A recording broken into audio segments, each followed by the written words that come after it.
stayed focused on his magazine. Well, they'll be your friends soon enough, Kendra said. Claire is starting the 7th grade on Thursday too, so you should have plenty to talk about. What? Like math? Massie snapped. You can always invite her to join in on your plans, Kendra suggested. Then you won't miss out on anything. Impossible. Massie shook her head. We've had these appointments for weeks. We can't just call up the spa and add another person at the last minute. Massie looked away. Not that we want to, she said under her breath. Then it's settled, Kendra said. Inez will have brunch on the dining room table at 1:15 p.m. Don't be late. Massie turned and stomped out of the kitchen. Her black pug Bean scurried across the floor, trying to keep up without getting too close to Massie's deadly 3-inch mules. When they got to the staircase, Massie leaned down and scooped up the puppy with one hand. Normally, she took her heels off before climbing the steps because of the delicate high-gloss finish on the wood. But considering the circumstances, she chose to leave them on. Every floor-scuffing step would pay her mother back for destroying the Labor Day plans she had with her 3 best friends. When she got to the 2nd floor, Massie kicked off her shoes and padded across the plush carpet straight into her bedroom and slammed the door behind her. Don't slam, came Kendra's voice over the intercom. Massie looked at the white speaker by the bed and rolled her eyes. Everything in her room was white.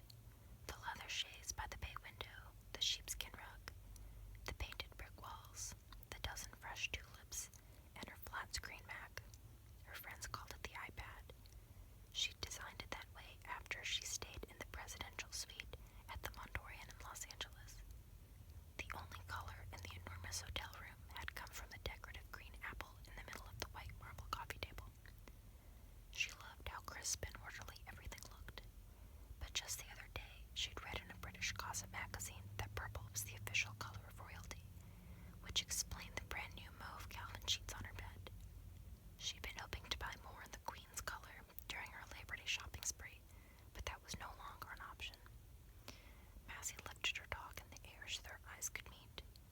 Bean, tell me this isn't happening. Bean blinked. Missing out on tomorrow could stunt my social growth for the rest of the year, Massie said. Bean licked Massie's thin wrist. She loved the taste of Chanel No. 19. Everyone will have a fresh batch of inside jokes I won't even get.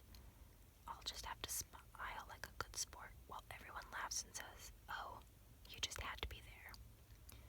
Massie shook her head vigorously, as if her mind were an etch-a-sketch she could erase her thoughts she didn't like.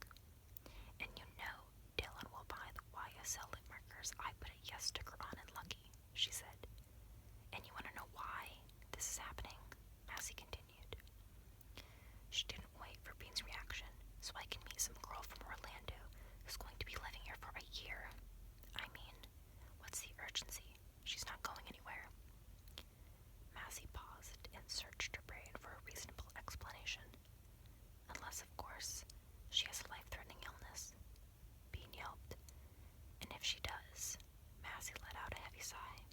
Why should I get attached? Massie ripped up the itinerary she made for her friends that detailed everything she had planned for their day of beauty. She stood above her trash can and let the scraps of paper fall through her fingers like snowflakes. She could see the words like spray tan, eyebrow wax, aroma. Therapy had been torn away, and Bergdorf's were still intact. Massie collapsed on her bed and stretched her arm towards her night table. She grabbed her cell and hit 1 on her speed dial. The girl on the other end picked up after the first ring. Hey, Alicia said. Hold on, I'll get Dylan, Massie said. Okay. Massie punched